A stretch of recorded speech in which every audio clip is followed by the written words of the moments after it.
Jesus Christ speaks to why having a future perspective, an eternal perspective, is absolutely critical for your earthly life now. And one of the ways he would teach us about this is through a story that the Bible, the New Testament, the Gospels call parables. So Jesus wanted to explain to his disciples, both then and now, both there and here, how they were to function during this interim period between the king leaving and the king returning. During this time of rejection, he wanted to teach them how to live now in light of his return. Since he has not yet returned, we are in this period of time between his first coming and his second coming. And so the story, the parable, applies to you and me. Jesus says that a nobleman was going away, referring to himself, and he called 10 of his servants. And he told his servants, I'm leaving, but I want to give each of you 10 minas. A mina is an amount of money. He says, I'm going to give you each 10 minas during my absence, and during the time I'm not here, your job is to do business till I return. That's your job in this gap between my first coming and second coming, in our case, between our salvation and our trip to heaven. I'm going to give you 10 minutes, and I want you to do business till I come. So during this time when you're waiting for me to return, I don't want you to be passive. I don't want you to be aimless. I want you to get some business done until I come. And so he calls the servants, and it says he gave each of them 10 minas. That's an amount of money. It's like me saying I gave every person here 10 $100 bills, so that every person in the audience, which by the way is not going to happen, but I gave every person in the audience $1,000, so that everybody walked out with $1,000. You had 10 minas or 10 $100 bills. Everybody in this story has the same thing. All 10 get the 1,000, get the 10 $100 bills. They all get 10.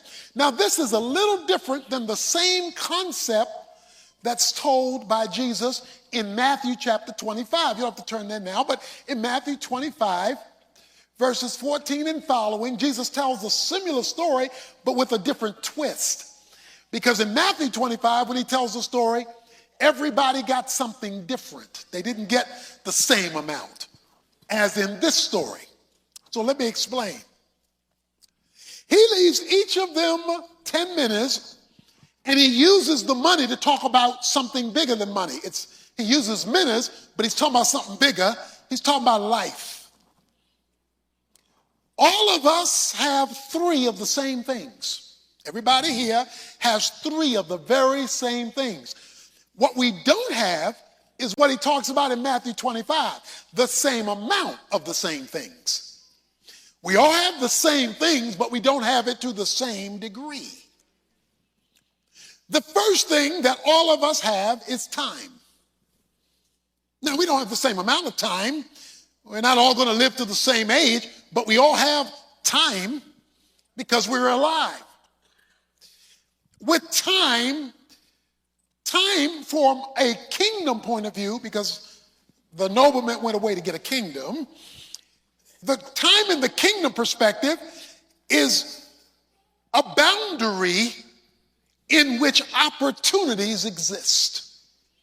So within this thing called tick-tock, tick-tock, time is opportunity, because you use your time to do things, to accomplish things. The second thing all of us have are talents. We have varying abilities. We don't have the same talents, but we've all been given capacity to do things for the king and for his kingdom, since the parable is about the king going to get a kingdom. We don't all have the same abilities. We don't all do the same thing, but we all have some capacity to serve the king and the kingdom. The third thing that all of us have are varying degrees of treasures, resources. Everybody doesn't make the same thing. Everybody doesn't have the same amount, but we all have some level of resource. So when he speaks about giving them all the same thing, he's talking about the life he is entrusting to them, used by the illustration, that they are to do business with till he comes. To have the same thing does not equal it having the same value. You can have the same thing without it being the same value. And what changes value of the same thing is its usefulness. So you all have time. We all have talents. We all have varying amounts of treasures. But we're not all equally valuable to the kingdom when it comes to doing business till he comes. We're valuable as people, but he's not talking about our value as people. All 10 were servants. All 10 belonged to the nobleman. All 10 belonged to the master. And he says, do business till I come. Now you have to stick with me here. We're going somewhere. I'm going to entrust you with life. Physical life, but then if you're saved, spiritual life. And during this time, between your conversion and your trip to heaven, you are to be a businessman or woman. And he says, do business till I come. He's talking about kingdom business, because the master went to get a kingdom. So the king entrusts time, talents, and treasures, life, represented by the minas, in order for you to do business till I come. Now, please don't miss this. You are supposed to do the business. See, a lot of us are asking God to do business that he's waiting on us to get done. Any time in history that he wants to use means he must borrow that time from you. Any talent in history that God wants to use means he must borrow that talent from you. Any treasure that he wants to use in history, he must borrow that treasure from you. That's why all through the Bible, he must find a person, pick a person, and use a person, because he's entrusted with a person the minas, the time, the talents, and the treasures for what he wants to get done in his absence until he comes back, and he is banking on you because of what he left behind to you. Time, talents, and treasures. Not the same amount, but the same categories in varying degrees. He says you are to do business until the nobleman, in the story, the king, returns. Ephesians 2, 8, and 9 puts it this way. 8 through 10 puts it this way. Verse 8 and 9 says, by grace are you saved through faith, that not of yourselves.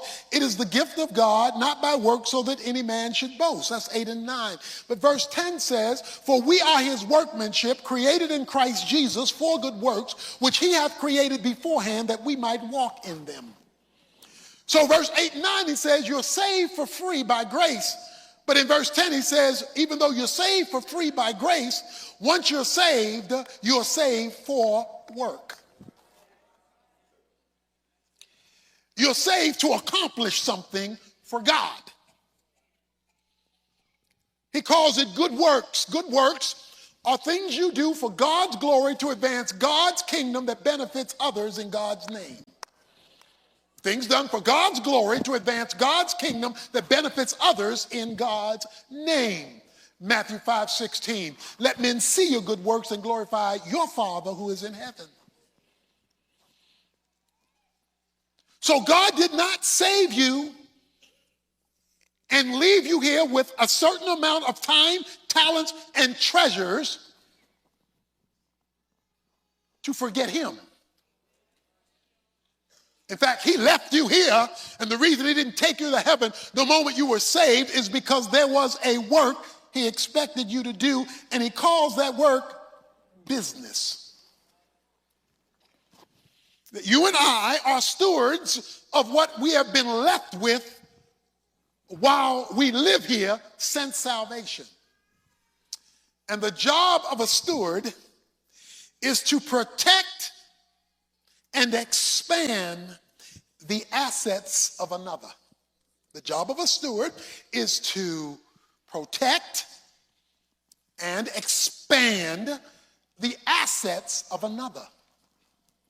And so God is expecting that your life, time, talents, and treasures will protect and expand his kingdom purposes. That's what he's expecting. And so he's left some stuff behind, time, talents, and treasures, with which you are to pull that off. You are to accomplish that with those three areas, those minas of your life. So what happens? He's been rejected in verse 14, and therefore he's absent right now. But verse 15 says, when he returned, oh, he did come back in the story. He hasn't come back yet in our history, but he's come back in the story after receiving the kingdom. The kingdom up there is turned over to Christ by the Father for him to institute down here. We call it the millennial reign of Jesus Christ. He ordered, strong word, he made them. He ordered that these slaves to whom he had given the money be called to him so that he might know what business they had done. This is called accountability. The nobleman, Jesus, returns, and all of those who are his followers are called to him. And his question is, what did you do with the time, the talents, and the treasures that I left you with during my absence that I told you to do business for me while I'm gone? The question on that day is not what did you do for you. The question on that day is what did you do, as you'll see in a moment, with what was mine on loan to you. God's time, talents, and treasures had a purpose. Do business till I come. And any businessman knows there's only one reason you do business. You do business to serve others because you're either providing a product or a service. So you're doing business to serve others in order to gain a return. You expect a return when you do business, because businesses that don't get a return don't get to stay in business. So you expect a profit. You expect benefit to come to you if in fact you're doing business. While the king is gone, he has left everyone in this room who has accepted Jesus Christ a remaining amount of time, spiritually endowed talent, and a certain amount of resources, but all the same category. And he says, do business. And then he returned and he wanted to know, what kind of business did you do? This is called in 1 Corinthians 3, the judgment seat of Christ, when he will evaluate what kind of business did you do for me and the advancement of my kingdom that benefited others, for which I got the glory. The first appeared, saying, Master, your mina has made 10 minas more. And he said to him, well done, good slave. Because you have been faithful in a very little thing, you are going to be an authority over 10 cities. Ooh, ooh. When the master, the king, came back, he called the first guy. He said, now I gave you 10 minutes. Show me what you got. He says, Master, you gave me 10 and I made 10 more. In other words, Master, there's 100% return. I'm not just giving you back what you gave. I'm doubling what you gave me. Now here's 10 more. I expanded what you gave me. The response of the master was accolades. Well done, my good and faithful servant. I am going to put you over 10 cities. Please notice something. The reward was consistent with the expansion. I gave you, you got 10 minutes. You made 10. I'm going to give you 10 cities. And I'm going to give you 10 cities based on the expansion of what I originally gave you.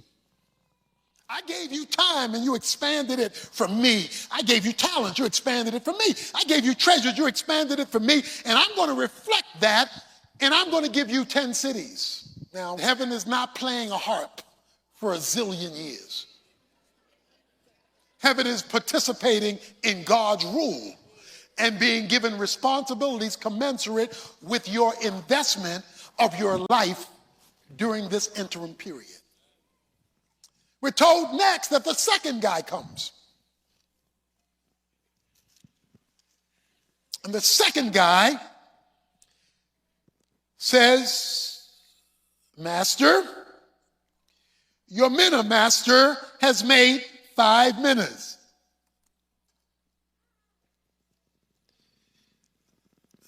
I had 50% increase. You got 5.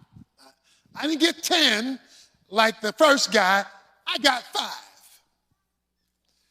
The master says, you're over 5 cities. Notice what he didn't say. Well done. He only said well done to the first guy because the first guy maximized the opportunities. Second guy was half-stepping. He doesn't get a well done. In other words, he could have done more, but he didn't. He was 50% there. And so he did not get accolades. It's like a person at work who goes over and above and the person at work who just does the basics. But he does get recognition in terms of a reward. He gets 5 cities, note, that is commensurate with his action. Now, please note thus far, stay with me here, that there is accountability to what was left them. In other words, and the reason why there was accountability is it wasn't their minas. They're servants and slaves. They belong to the master. See, the moment you lose sight that your time belongs to the master, the moment you lose sight that your talents belong to the master, the moment that you lose sight that your treasures belong to the master, you're not going to have anything to show because you're going to use it all for you because you become the master.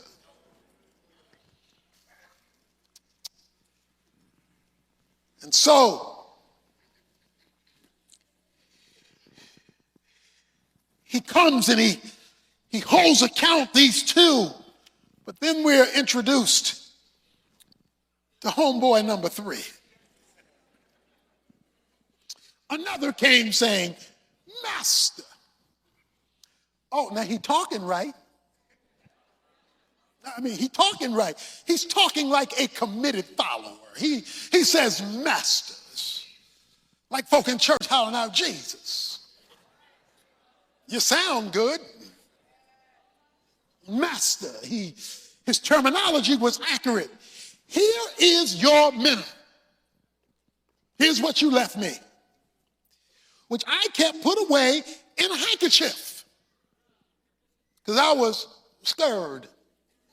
He says, I was afraid because you are an exacting man. You take what you did not lay down and you reap what you did not sow. In other words, you're hard to please. In other words, you have high expectations. In other words, your demands are not minimal. You expect significant involvement and investment. Master, you too serious. You too serious. And I didn't want to risk losing your minna. And so because I didn't want to risk losing it, I did actually nothing with it. Because it was too risky knowing how tough a guy you are. So let's look at this third guy. He's a servant. And he's got the right terminology, but he did nothing with the time, the talents, and the treasures except give back what he got. That's all he did. He gave back what he got. He said, here's your minna in a handkerchief. In other words, I'm not going to do anything with it. I was just concerned about not losing it. I was playing defense. I was concerned about not losing it. He said to him in verse 22, by your own words, I will judge you, you worthless slave. Do you know that I am an exacting man? Did you know that I'm an exacting man, taking up what I did not lay down, reaping where I did not sow? Then why did you not put my money in the bank? At least I would have collected some interest. You worthless slave. And so God, I got a minna. There's not much to show, but at least I got a little something. I went to church. He says, you worthless Christian. So what are we going to do with him, Lord?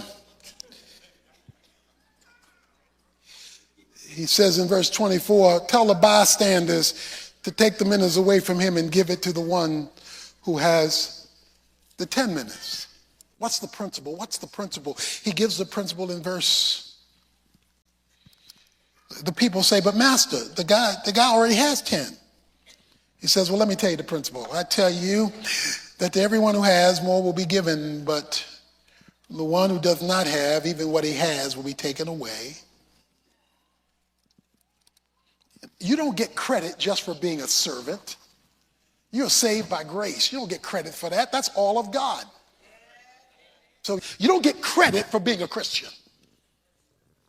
You get credit for serving the master and using the time and the talents and the treasures that he has entrusted to you for his glory, to advance his kingdom, for the benefit of others, to his glory.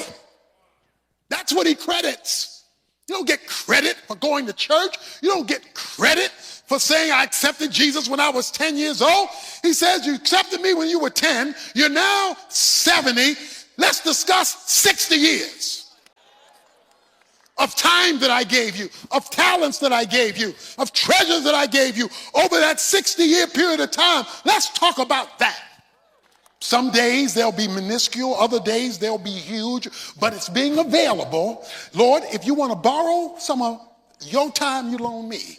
If you want to borrow some of your talents, you loan me. If you want to borrow some of your treasure, you loaned me. Then I am available today, not just to ask you to bless me. I'm available today for you to work through me to be a blessing to others and to build my account for glory.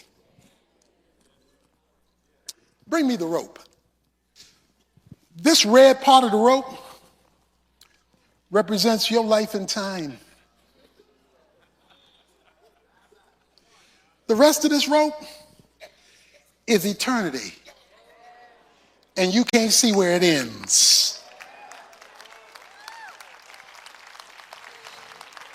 This red part of your rope is 50, 60, 70, 80, maybe 90 years. God has said, from the point you were converted, I will measure how much you use this for that. Most of us use this for this. We go to high school, to go to college, to get a master's, maybe get a doctorate, and then look, if you spend all that education, you only got that much left to use it for. That's all you got. You spend 30, 40 years to building your career for the next few years for it to end. Because you're on death row. You just need to know that. We're all on death row. God says, I'm going to measure this by how it impacted this, and this never ends. So if you live for this, this is all you get. If you put all your marbles in the time basket and you stand before God with that one minna that you did not invest, you're losing. The reward for the inconvenience is so much greater. What God says, if I can get you to see the eternal perspective, the reward for the inconvenience is going to be. Thank you for joining us on this spiritual journey. If this message touched your heart, please like, share, and subscribe to stay connected with more reflections that nourish the soul. Your presence here means so much. Come back soon. And let's continue to explore faith and meaning together. So much greater if you live this life. Thank you for joining us on this spiritual journey. If this message touched your heart, please like, share, and subscribe to stay connected with more reflections that nourish the soul. Your presence here means so much. Come back soon. And let's continue to explore faith and meaning together. With that life in mind.